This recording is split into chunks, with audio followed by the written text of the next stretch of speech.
everybody, my name is Tony Pierce. I'll be your host today for Marquee Memories, the show where we sit down with your favorite artists and talk to them about their top shows as fans. Today we have a singer, songwriter, and co-founder of a metal band that's over 25 years old right now. By the time that you see this, they're gonna be on tour celebrating their 9th album, This Consequence. Ladies and gentlemen, please welcome the singer of Killswitch Engage, Jesse Leach. Yeah. Thanks for being here. Classic rock band. We're a classic rock band now. I'm officially old. You only have a few grays on the beard. Yeah, up here. It's there. I'm touched by the gray. You're gonna be in Europe. Yeah. Which for a metal band, Norway and Sweden, is that special for you? Oh yeah, and I'm part Swedish and Norwegian, so yeah, it's home. Yeah. In a sense. Yeah, to me, just Europe in general, UK, Europe, there's a different energy there. There's people just live it, they breathe it. The festivals there are wicked. It's always exciting to get back over there. When you see that Europe is part of this leg, or actually it's the full leg for you guys for this, do you think about the food? Do you think about the venues? Oh yeah, food, architecture. I'm huge into architecture and going to old cathedrals, and I love that stuff, especially in Germany. You can't go wrong. There's so many incredible historical places. I just like sitting in them, you know, and I actually have had a few times where I walked into the Dom, the big one, and they had a choir practice going on, and I got to hear the choir resonating throughout the whole cathedral, and just sat there in awe, just chills, you know, hair standing up on end. So that's the kind of stuff I live for. It's not just the shows, it's like getting out and exploring and walking like 10 miles through an old city. I love that stuff. What do you think it is about Europe that embraced them to metal so much? Probably just the history, I'm guessing. And I feel like metal's a working class type of music. So I think that's really, especially over in the UK, it's very much embraced as like working class. I mean, look at bands like Black Sabbath from Birmingham. You know, it's such a gritty sort of badass type of music because it comes from hardworking people. So maybe that's why. Well, speaking of the road crew and hardworking people, do you want to get into your memories? Oh yeah, absolutely. Okay. Motörhead, 2011. So we were on tour with Times of Grace, which is a project I have with Adam on the side, and we were on tour for that record. And I'd never seen Motorhead live, and I had access to side stage. So you're standing there, and you know, one thing I always heard about was the volume. It's like the loudest. And I'm like, all right, cool. So I had my earplugs in, prepared, or so I thought. And the thing about Motorhead was Lemmy. Lemmy was just, even just seeing the mic stand without him even standing there, you're just like, I'm preparing to watch an absolute legend do what he does. And if you're watching the band, they're not running around like crazy. He's just iconic. He's got that power stance up to the microphone, and I just sat there in absolute awe, having to plug my ears, and then for 3 days after still having tinnitus. Like it was that loud. And bands don't do that anymore. No. Most bands, including Killswitch, were on in-ears. It's like a reasonable volume on stage. You get the volume outside, but not on stage. But Motorhead was full tilt. And to me, Lemmy was one of the last real rock stars, because he didn't have to do much. You just sat there, and it was like watching this rock god hanging out, singing these songs that everybody knew, and watching the audience bouncing up and down, and you know, being probably 25, 30 feet from him. And I never even bothered him. I didn't go up to him after, because you know, I just didn't bother the man. I didn't want to like cross that boundary line of fan. And you know, I had a couple opportunities. I saw him at the Rainbow as well. Didn't bother him.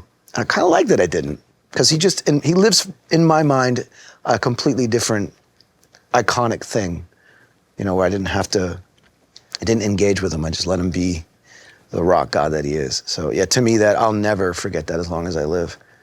And there's not many people who can just kind of just hit a power stance and be incredible. He doesn't dance around. No, there's a vibe coming off that man. It's not like, hello, Memphis. Doesn't have to. No, plugs in. And the way he carried himself in interviews. Just like, whatever. Mm-hmm. You know, like I love that line from Decline of the Western Civilization Part 2, where she's like, well, what do you think about the pretty rock and roll? And he's like, good luck to him. Wish I was. That's it. And then they move on. And it's like, he just stole the whole thing. Just cool. King of cool. And no pretense either. No. Like, this is what he would look like if he never was in rock and roll. And he would treat you the same way as he would treat somebody who's a rock star or royalty. That's what I loved about him. He was a man for the people. Do you remember the first Motörhead album you got? Obviously, Ace of Spades was the song that got me. So to me, the self-titled one, you know, Love You Like a Reptile, what else? Killed by Death? Yeah, Killed by Death. Yeah, I think that record to this day is the one that I would go to. Yeah. How can you not? It's iconic. Did Motörhead even have videos? Like how did you get into Motörhead? Funny, I don't remember Motörhead. I don't think so, right? Being a part of those early years. Yeah. It wasn't until later on in my life. You know, I was kind of a late bloomer. Ace of Spades, you heard it. But back then, you know, if it wasn't on TV and you weren't going to the shows, the visual element wasn't really there for me. It's like, I can remember Slash, for example, like the hat, and Lemmy had that same thing about him. Even the warts, you know, like, yeah, it almost cartoon-like, but iconic. But yeah, I don't remember in those early years watching a Motörhead video and going, oh, Motörhead. Did you see them after that show? No, that so was that was it. your one and done. That was the one and done, which is wild to think about, you know. Yeah. Being a metalhead. And well, another thing too is when I started Killswitch, I left Killswitch for a long amount of time, you know, 9 years or so. And during that time, if I were going to a show, I'm going to a punk show, I'm going to a hardcore show. I never went to huge festivals until I joined Times of Grace in 2011. And the first big, huge festival I ever went to, I was playing. So I never really saw arena-style bands, big bands, until that date. So no, Motörhead, one and done. And top of my list for a reason. So you said that was a super loud show. Was that the loudest show you've ever been to? Probably, yeah, that I can remember. As far as like a big show, you know, I've been to nightclubs, small nightclubs where the sound guy's tearing through and it's really loud. But if you put Motörhead in a small club like that, it would, yeah, absolutely, maximum. You'd probably go deaf. Have you seen Dinosaur Jr.? I haven't, but I do have a real soft spot for Dinosaur Jr. Because Jay's pretty loud. His guitar tone is feedback, which is brilliant. But yeah, I have not ever seen them. Wow, I just had a eureka moment. I've never seen Dinosaur Jr. live. Bummer. They play a lot. I know, what the hell's wrong with me? And they're from your neck of the woods. I know, it's not far from, like, I could drive to Northampton, Massachusetts in like an hour and a half. The Prodigy, 2011. I believe that was, yeah, Times of Grace tour. Still being new to like going to big festivals and taking full advantage of the VIP bars, you know, like all the backstage stuff, because, you know, I'm still wet behind the ears, so I'm having fun. I'm drinking a lot, I'm partying a lot. So I was backstage partying, and I'm at the bar, and I turn to my right, and there's Keith right there. Just iconic. Again, the hair, the eyes, he had those crazy eyes. Yeah. And he just starts talking to me, and I'm like, this guy's awesome. I was like, you know, like, hey, he's like, I might, you know, just being a sweetheart to me. And I was like, hey, I'm stoked. I've never gotten to see you live. I really like the Prodigy a lot. He's like, oh, mate, you know, make sure you come side stage. You got to check it out. You got to check it out. So I had a nice interaction with him. I probably was a little drunk, so I don't completely remember. But he was gracious. He was kind. And he was stoked that it was my first time seeing. And he knew who Killswitch was, which was, you know, in Times of Grace, which is really cool. The moment I stepped on stage, side stage, and they kicked into the first song and the bass, and I believe they had some backup dancers too at the time. And it really was a mixture of hip hop, grime sort of culture, but their stage presence was punk, like super hardcore punk. And that kind of blew my mind because the only references I could pull from that type of a show would be like Beastie Boys, where they're punks, but they're doing a hip hop hybrid kind of thing. And the Prodigy really walked that line of being, you know, electronic, trip hop, whatever you want to call them, with a real visceral punk energy, even the, you know, the visuals in their videos. And I was, you know, my heart was pounding. And the bass, you know, the 808 style bass that they have subwoofing, before every band in the world started using those bass drops, they were, you know, every once in a while you felt that 808 go whoom, and the, you know, the break beat over that, and then them just spitting fire and that, you know, British accent, just so punk rock and so, hip hop and that hybrid that they had. Brilliant live band, and just blew me away and inspired me to like want to be. I didn't really dance a lot on stage back then. It's sort of like posturing, posing. What I've seen hardcore band emulating in Mackay and Henry Rollins and HR from the Bad Brains. Yeah. But to watch them, they had the punk thing, and then they would just kind of dance, like club style. And I really was inspired by that. And now I'm the guy who, I love dancing on stage. I love letting go and just having moments where I'm spinning around and dancing. And that's directly related to me watching the Prodigy and seeing them be free and not caring. When you just drop I don't care how people see me, I'm gonna go out on stage and just be me. And I love to dance. I dance to reggae music. I love going out to clubs with my wife and going to EDM festivals. So they were sort of the gateway into me letting loose and like dancing on stage. Isn't that interesting? Because punk rock and metal is supposed to be do your own thing. There's no rules here. Yeah. But there seems to be a lot of unsaid rules, and one of them is don't dance. Yeah, I mean, and that's the thing about Killswitch. When I rejoined Killswitch, being on stage with Adam D to my left, cracking jokes about, inappropriate stuff, funny stuff, that's not really allowed for the most part, but, we all harken back to Anthrax. Again, pulling Anthrax back in. Those guys showed you could have fun on stage, smile, laugh, crack jokes on each other. We carry that torch with us proudly. And it's okay to smile. You come to a Killswitch show, we're smiling. Yeah. There's jokes in between. The songs are, we're playing our hearts out. I like to say it's a mixture between ritual and entertainment. You kind of have to skirt the line. I want people to have fun and be entertained and be able to drink beer and go, yeah. But I also love when I see people emotionally engaged and singing their hearts out or teary-eyed and like, connecting with someone, allowing them to sing along with me. It's beautiful. And breaking down the walls of what you think metal should be and punk, it's funny, right? It should be free expression. Like, what is punk? Punk is a state of mind. It's not necessarily just a music, because if you look at the roots of it, you got Television, Talking Heads, Blondie, they're all punk. Mm-hmm. It's not what you might envision, when I say a band like GBH, to me, if I were to tell somebody punk rock visually, GBH, like the spikes and the sound, but punk is so much greater than that. You've got a Joe Strummer tattoo. I do. Totally different than all those other bands you listed. Yeah. I mean, those guys, talk about style. I'm ripping them off right now. But like sometimes they would wear like cool suits. Yeah, like, I ripped that off too. The Clash are my style icons, 100%. Yeah. Those guys were dapper, cool, and you want to talk about blending culture, reggae music, hip hop music, Radio Clash. Yeah. And I never got to see them where they'd be probably top of my list, right, just from what I've seen. But that reggae culture.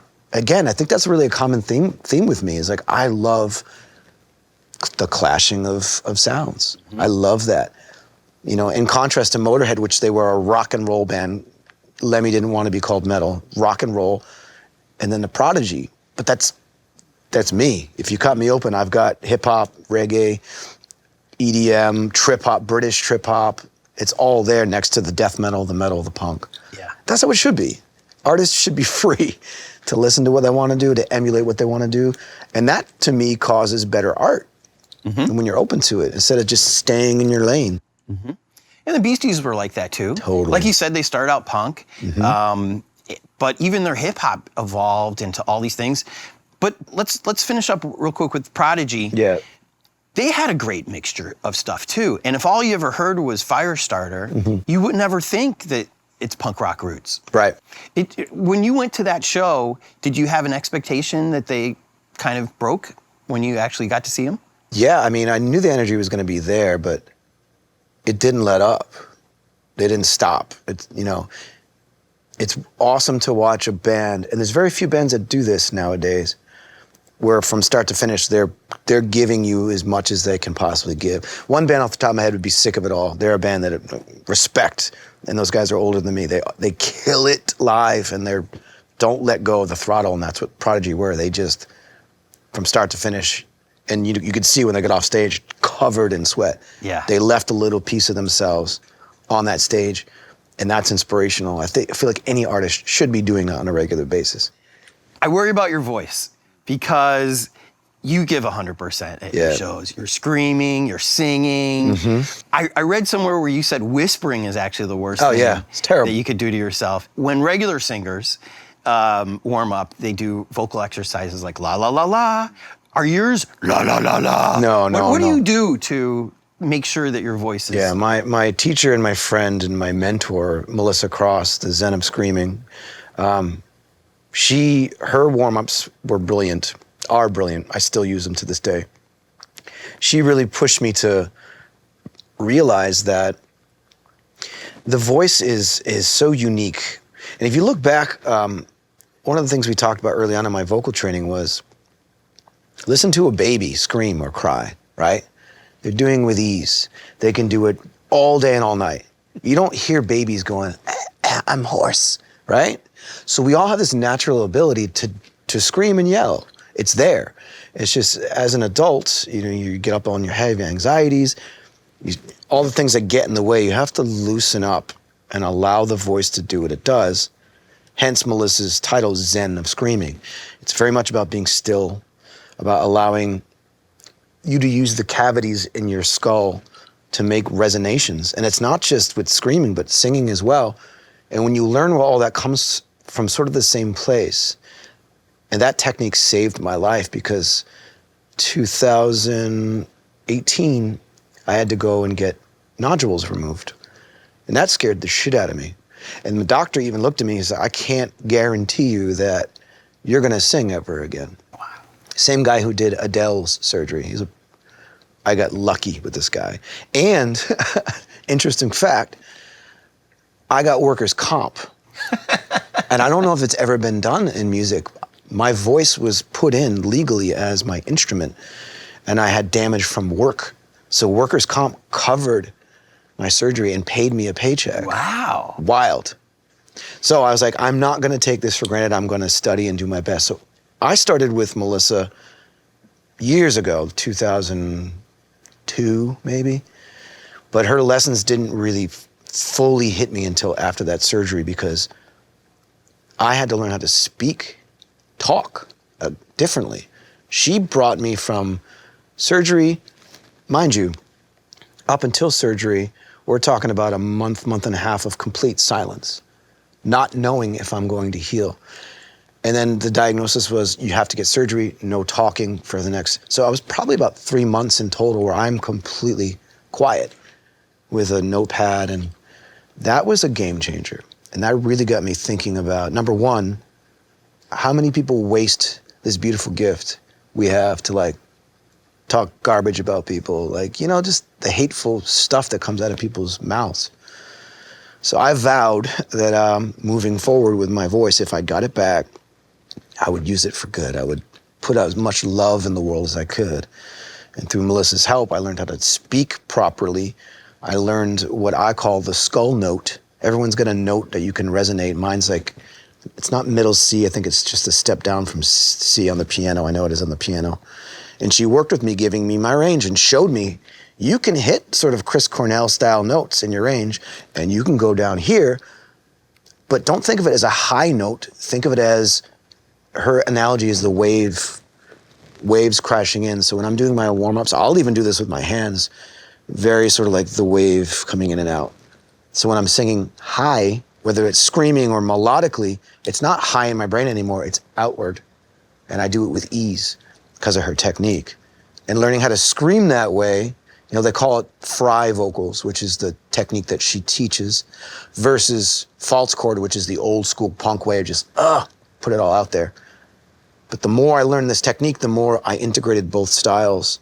And it probably only clicked in the past, really clicked for me in the past year and a half, 2 years. Really? So studying the voice as long as I have, I still feel like I have so much more to learn. I started to look into throat singing. And I actually got this tip from Will Ramos from Lorna Shore. I heard what he was doing, and I actually reached out to him on Instagram, what is this? You're like taking your tongue and like, what? This is odd. I've never seen anyone scream like that. And he's the one that's kind of hit me to like throat singing. And I've always been fascinated by that, like that crazy how they can make 2 notes. And so I've been teaching myself how to do that. And that has been a complete game changer. I'll do my Melissa Cross warm-ups, then I'll sit with my phone, my cell phone, and I recorded a track of my skull note and octaves around it. And it's a 10-minute track where I'm just hearing that one constant note. And I'll throat sing, sort of like, the best way I could describe it is, in Lord of the Rings, when you hear the dwarves sing that really, ooh, I'll start low and I go high. And I do sort of melancholy throat singing for like 10 minutes. Oh. And not only does it get your voice and your brain in the right place, but your whole body, it's very meditative. And you can see why, you know, that culture embraces that voice so much, because you get into almost a trance-like state. Yeah. And that sets you up for stage perfectly, because you want to find the mixture of aggression, like it looks like I'm going absolutely nuts, but I'm calm and my voice is calm. And now when I get off stage, after 3-4 shows in a row, I'm fine. Really? Back in the day, you can do 4 shows. That's my sweet spot. My maximum is 4. Yeah. My sweet spot is 3. So when you're in Europe, day off every 3rd show? So now my rule is, and I've had to put my foot down, start out light. I can't do 3 in a row in the beginning. Mm-hmm. It's got to be like 2 shows a day off, a show a day out. Like, so give me time to work up to the 3 in a row. And if we're out there for like 2 weeks, the 3 in a row, day off, 3 in a row, I can do that. Or 3 in a row, day off, 4 in a row. Pushing it, but I can do it. Yeah. So it's really all about getting to know your limits as a vocalist and not trying to take one for the team, which a lot of vocalists do. And then you do damage and then like you're screwed. Mm-hmm. And you might have to cancel dates. So figure out your groove, figure out your limitations, and speak up. I know it doesn't exist, but I want there to be a group chat between you and all these other screaming singers where you exchange tips and ideas. Is there such a thing? Do you guys? There's not a group chat, but I anytime I can, you know, compare notes with a singer. Mm-hmm. I've become really good friends with Joe from Fit for an Autopsy, and he's a vocalist I love. I love him as a person and as a vocalist. And we talk about it. And we just took out Frozen Soul. Chad, the singer from Frozen Soul, who's got a monstrous voice. You know, he got a little hoarse because he was pushing. You know, and we take a day off, and Frozen Soul will go play a small club on the day off just to keep, you know, because you got to have a bottom line to a budget when you're opening for a tour. It doesn't pay a lot. So they were going hard every day. And yeah, I kind of helped him out a little bit because he got really hoarse. So that kind of stuff needs to happen more. You know, because it's not a competition. We're all in this together. That's the way I see it. Yeah. So if I can learn something, like Will Ramos telling me about throat singing, and he's young. It's the young teaching the old, and the old gives back to the young. Like, let's help each other out. So I love that. Yeah. And I'm fascinated by it. Yeah. Because listen to opera singer. People can do crazy stuff with their voice. How? Just, I want to learn. I'm hungry to learn. Have you talked to Mike Patton about how he's able to do it? Does he have 6 octave range? Probably. He's insane. What do you think yours is? Oh, I don't know. Because you don't look at it that way. No. The fact that Melissa Cross told me that I can sing the equivalent of a Chris Cornell was enough for me. Yeah. And if I'm relaxed, I can, some of that early Soundgarden stuff, I can do it. But you put wear and tear on the road, you know, you put sleepless nights, you got to be careful. So now when I write a song, I never really try to go that high. Adam and I will dial it back.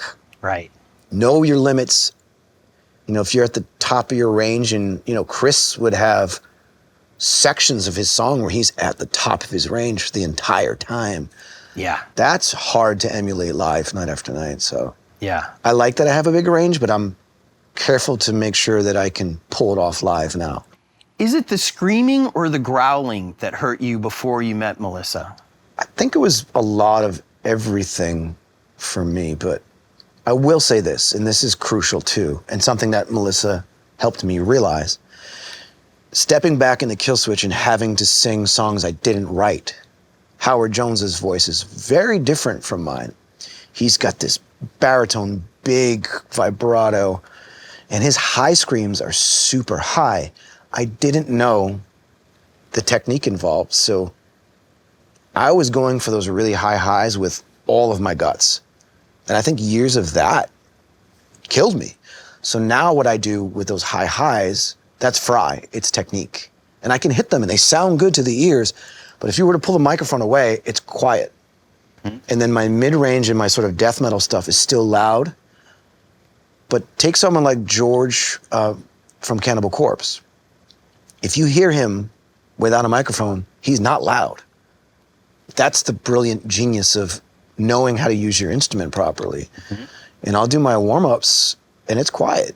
I'm not like, burp, burp, burp, burp. No, it's very focused, measured, and that's what you do live. And that's how you're able to last and to tour, is to know how to control. Control is everything. Yeah. And when you do it enough, the technique just takes over and you're not even thinking about it. I'm thinking about that kid in the front row who knows every single word, and I'm making eye contact and I want him to sing along. I'm thinking that girl's in tears right now singing I Am Broken Too, and I'm gonna go down and I'm focused more on connecting because the technique is just there. But you have to learn the technique. Yeah. If you wanna do this for a long time, you gotta learn. One of the Howard era songs that you probably didn't ever think about covering was Dio's Holy Diver. I mean, talk about a great singer in rock. Incredible. Was that a difficult cover for you? Absolutely. Absolutely. It's become better because I've done it so many times now, but it's intimidating, dude. And there are parts where, Dio would sing and we scream. Because to hit the Dio, no, I'm not. I'll try in a certain, you got to know your limits. It's better to pull off something in your register or in your arsenal than try to go for a high Dio note. That's risky. Yeah. So I've gotten better at it, but I'm sure early in my rejoining Killswitch, I'm sure there's a bunch of not so good performances, but that's just how it goes, man. I read you guys talking about when you did come back. Yeah. And you said you didn't want to play any of those old songs. and of Howard's. And the reply was, you don't want to play our most popular songs? Yeah. Then you're not in the band. Was it because of the range, or was it a pride thing, or was it memorizing all those new lyrics? Yeah, I think looking back on it, there probably was some pride involved in it, which I hate to say, but I also just think I was intimidated. Yeah. I sort of had to fake it till I made it, coming back and taking on those songs, because, even to this day, I don't sound like Howard. Right. And Melissa Cross had to teach me, stop trying to sound like Howard, sing them the way you would sing them. And that gave me license to go, oh yeah, I can't. Other than you, were there other people that wanted you to sound like Howard? I assumed the fans wanted that. And that really messes with my head,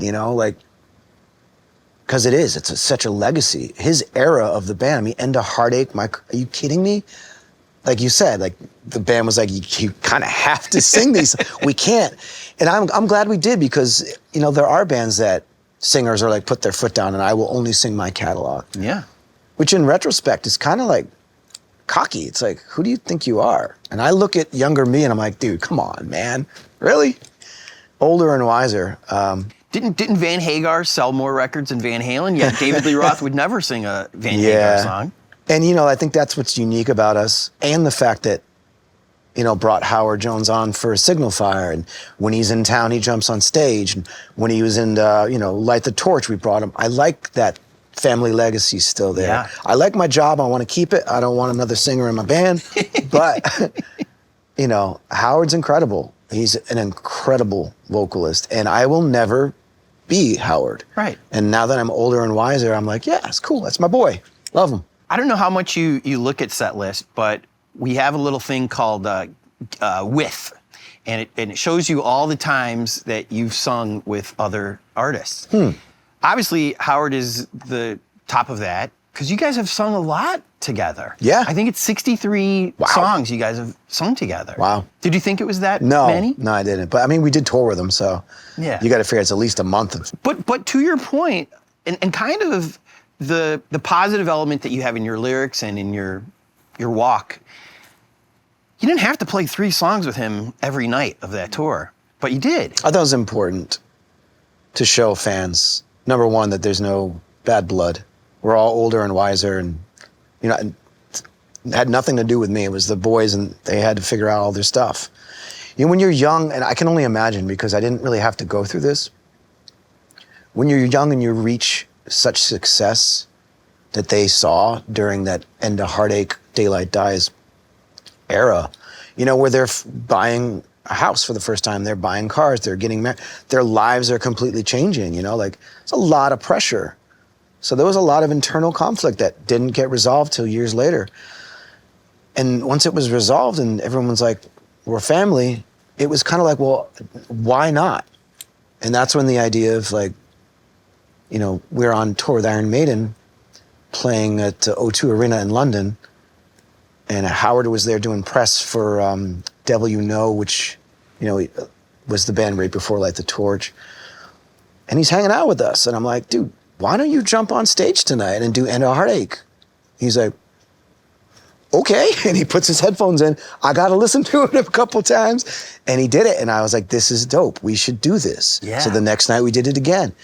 And that was sort of the early seeds being planted to like, let's do another song with him. Because, you know, I sang on Take This Oath. I do a vocal part in that. But to me, I wanted a legit, like, he's taking a verse and then the idea of the video, like all that. Dude, where I think it's a minute in, he picks up the microphone. Yeah. And That's Ian McFarlane's brilliant move. That was his idea? Props to Ian McFarlane. Yeah, he was the guy that was like, this is how we should do it. I got chills. I was like, that's sick. did you guys write that song with him in mind? Like, this is going to be the one So song? initially, no. I initially started writing it in another Lord of the Rings reference for me because I'm a nerd. When they're lighting the fires, the signal fires on top of the mountains to like, that was the idea. It was like, this triumphal song. Yeah. And ironically, when I was recording that album, right before my vocal surgery, I had really damaged my voice. And Adam was like, something's wrong, dude. You're hitting this note that I know you can hit, and you're not hitting it. So I had to go get checked out, and I knew I was flying home from California back to New York to get checked out. And we had all this time to record, and it was like, I need help. Signal fire, like, I need some help. I was like, why don't we get Howard on this track, and you can work with him while I fly home and get checked out. So it was literally like me calling for backup to him to write this song with me. I mean, I wrote the song, but I was like, he needs to sing this. So he flew out immediately, like within a day. And I was still there. I was like, I want to hear him do it. So I'm damaged, not knowing what's going on with this, quiet in the kitchen. I still have a video somewhere on my hard drive. And I'm outside the studio room listening to this man, that big old vibrato sing, and I'm just smiling like, this song is something here. And it's funny, because I don't know if I've ever told the story that way. It was a literal call for help. I lit the signal fire, the bat signal, you know, and Howard came right in and sang the duet with me, so. Have you read the comments on the video for that? Oh God, no. I tend to stay away from comments nowadays. Smart. It's better for my mental health. Well, Not everyone loves me. That's not what I was Which is leading to. fine. That's not what I was leading to. I know, but you see how Because it doesn't you matter see who as a you sensitive artist, I'm like, "Rrr." But it doesn't matter who you are. We're sensitive People are artists. I remember some of the top comments. Yeah. Mom and Dad are back together for 3 minutes. That's funny. And I'm like, which one's Mom? And Dad. Oh yeah, which one? But another one was, this is our wildest dream come true. That's sweet. Another one was, to your point, who's better? Always. Howard or Jesse? No, Howard and Jesse. Aw. Your fans are great fans. Yeah, no, our fans are amazing. Absolutely. I figured it'd be cool to take a left turn. Okay. We're going to the EDM world now. Okay. Of the Trees, Worcester Palladium. 2023. Yeah. the genre that Of the Trees and Closey and some of my favorite DJs are a part of kind of comes from dubstep, but they call it bass music now because it's not, it has like the whoop whoop stuff, but it's not as mechanical as the early dubstep was. And they bring in more tribal singing and world music sounding stuff. So it's kind of got a chill thing going on.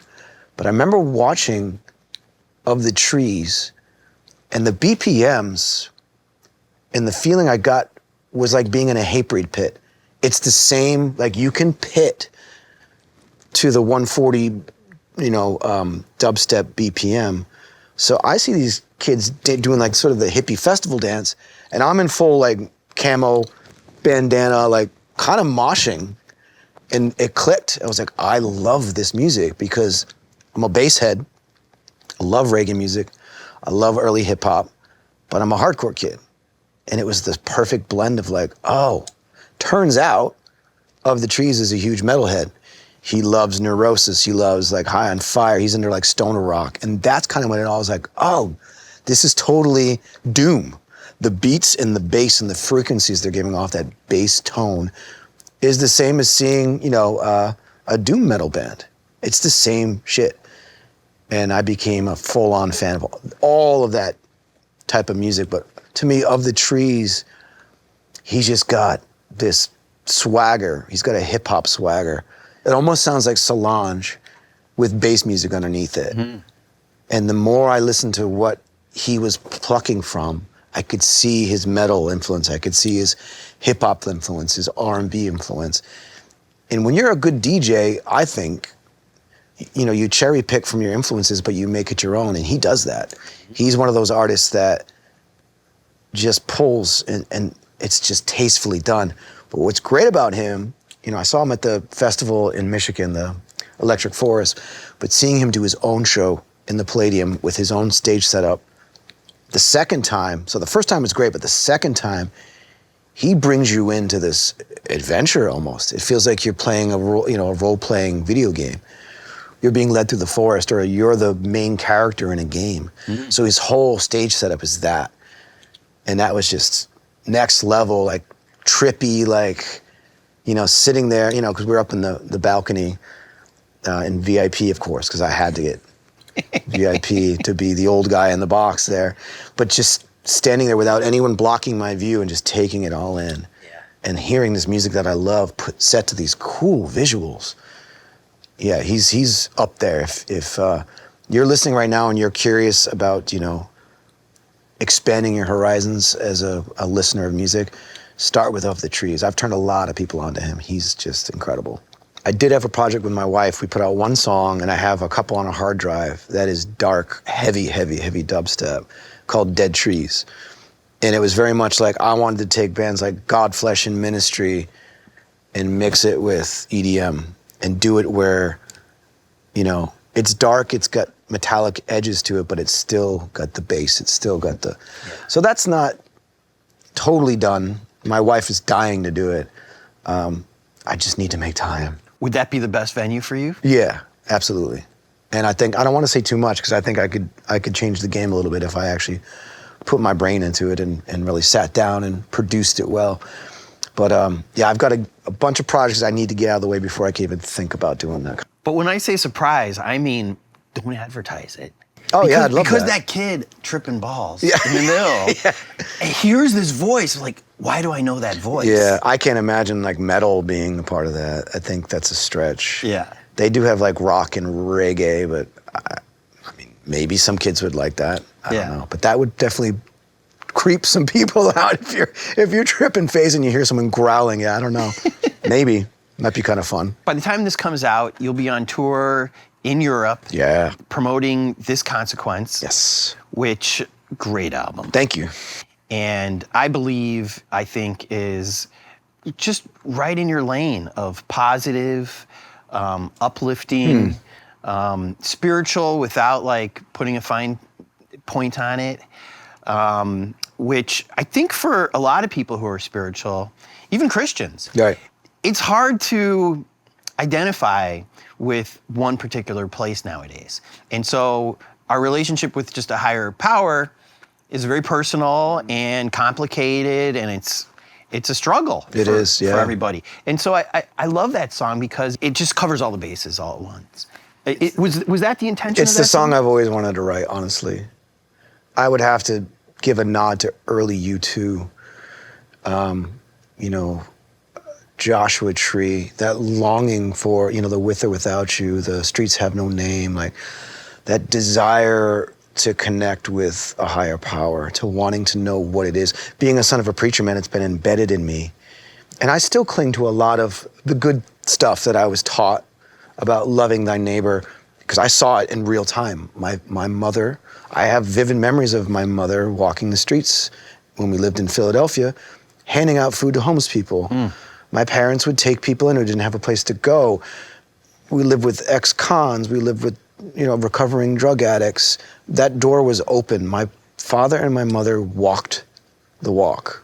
So I had that example early on, the good side of, you know, the teachings of Christ, which is, there's a lot of beauty. And here's the thing too, it's not even about what he taught, it's about the people around the teachings, how they interpret it and misinterpret it.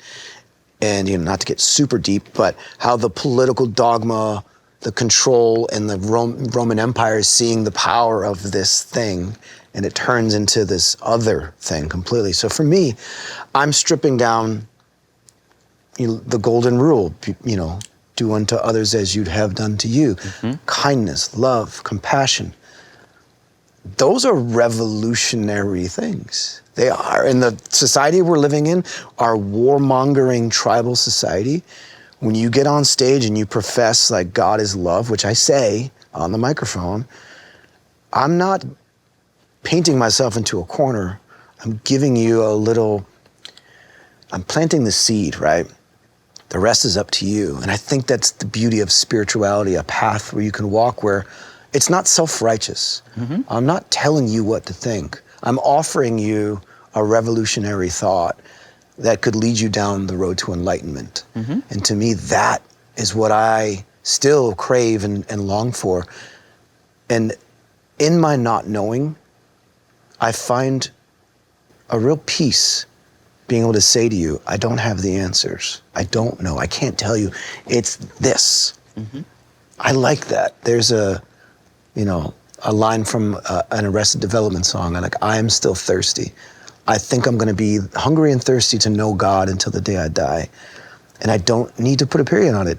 And I'm not afraid that if I'm wrong, I'm going to a dark place. I don't believe that. Yeah. So that's kind of where I'm at in my walk. I believe is the anthem that I hope when I pass on, that song will continue on and be part of that legacy of what I was striving to do as the son of a preacher man, as someone who still has faith and still believes that there is a God. Isn't it interesting in, again, in metal and punk where there's not supposed to be rules? Right. You can't really say the things that you just said just now. However, in Rasta, it's not only cool, it's almost expected. Yeah. And I read that in Philly, you live next door to a Rastafarian. Yes. And you also live next door to a pimp, is that true? Yes. Okay, so with all this going on, and you were also pretty young. You can't make this up. No, I was a kid. I was in kindergarten. We moved to Philly, at Germantown, Philadelphia in the 1980s. Rough part of town. Oh, it was rough. I was 4 years old. And we were the only white family in our entire neighborhood. So I grew up around African-American black culture. That was my earliest memories. Again, 80s, hip-hop, breakdancing, Rastafarian. Moses, the pimp, and his name was Moses. And my dad was in Bible college studying to be a minister and doing carpentry, Jesus, to get by. So it's, yeah. So Moses was the next door neighbor who Uncle Moses. I didn't know he was a pimp. He had a gun in his waistcoat, and he would escort us to the train station. He would walk my mom to go to the hospital. Like, he would look out for us. And his mother's name was Mary. Wow. Can't make this up. Mary Moses. They protected my family because at the time there was a radical movement going on where, we weren't really seen in a very favorable eye because of the color of our skin. So I grew up with sort of that reverse, which was very eye-opening for me. And now I'm this very sensitive subject for me, which is why I wrote a song like Hate by Design, which is why I speak out about racism as much as I can, because I don't get it. Why does this have anything to do with anything? It's what's the line from Haile Selassie? Until the color of a man's skin is of no more significance than the color of his eyes, there will be war. So to me, that's, again, revolutionary. To say that you're anti-racist nowadays is a revolutionary thing to say. Or even love your neighbor. Love your neighbor, yeah. We're living in kind of xenophobic times right now. No, not kind of, my friend. We're in it. We are Orwellian. We are in it. 100%. And so to bring it all back, I think it's kind of punk rock what you're singing. No, I mean, it is, but I'm standing on the shoulders of giants, you know, like you mentioned, you know, The Clash. Like they were revolutionary. They're playing Rock Against Racism. Like, I look at that, I'm like, that's the bench point, you know, or a band like Bad Brains. Yeah. A bunch of black Rastafarian dudes, like, kidding me? One of the best bands in the world. Look at 1982 live at CBGB's, untouchable. You cannot, HR is like the second coming of Christ in that, man. It's just, so those are the people I'm emulating, and you know, that is punk rock.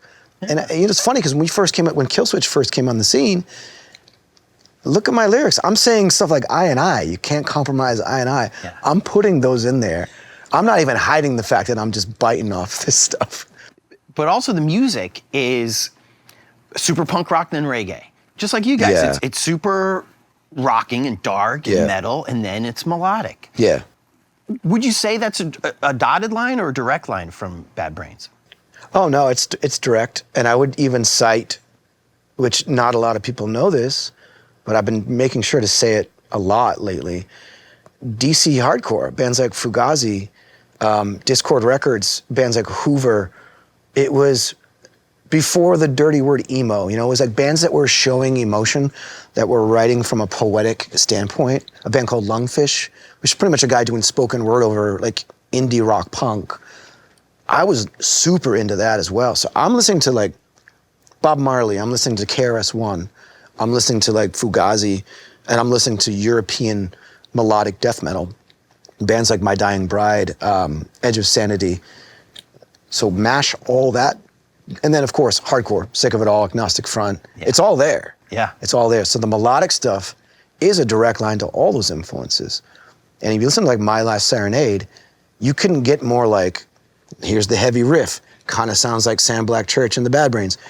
Here's the pre-chorus, it's a little more melodic, there's some metal in there. Then here's the chorus, it's pretty much proto-emo indie rocks. So it's just mashing it all up. Is there anything that you want to promote? This is going to come out next month. Yeah. Is there anything that's on... This Consequence, man, it's a record that I feel like, to me, is the best stuff that I've personally written lyrically and sonically in 10 years. Like I feel like I was reborn through this record, not only just lyrically, but sonically. Mm-hmm. It's a very important record. You mentioned I Believe, but like, you know, that song's amazing, but there's so many songs on this record that still, I could well up with tears talking about.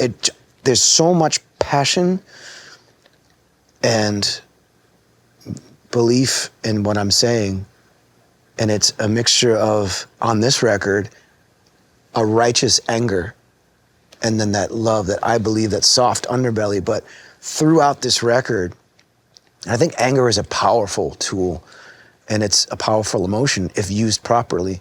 You know, if you have a righteous anger, if there's anger that is followed by wanting change for positive, that's what it's all about for me. So this Consequence to me is, I could say, probably my best work of my career.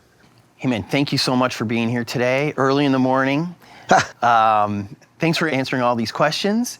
And I really hope that when you go to the land of Norwegian dark metal, you are equally inspired. Oh yeah, I love it. Listen, man, thank you for having me, and thank you to everybody who's supported Killswitch Engage or anything that I've done. I'm honored, and it's my calling, and I feel very privileged to be here, to be able to talk about my art. It's amazing. So thank We're you. lucky to have you, and shout out to Melissa too. Melissa Cross. Because your voice is Zen master. amazing. She's incredible, and I love her.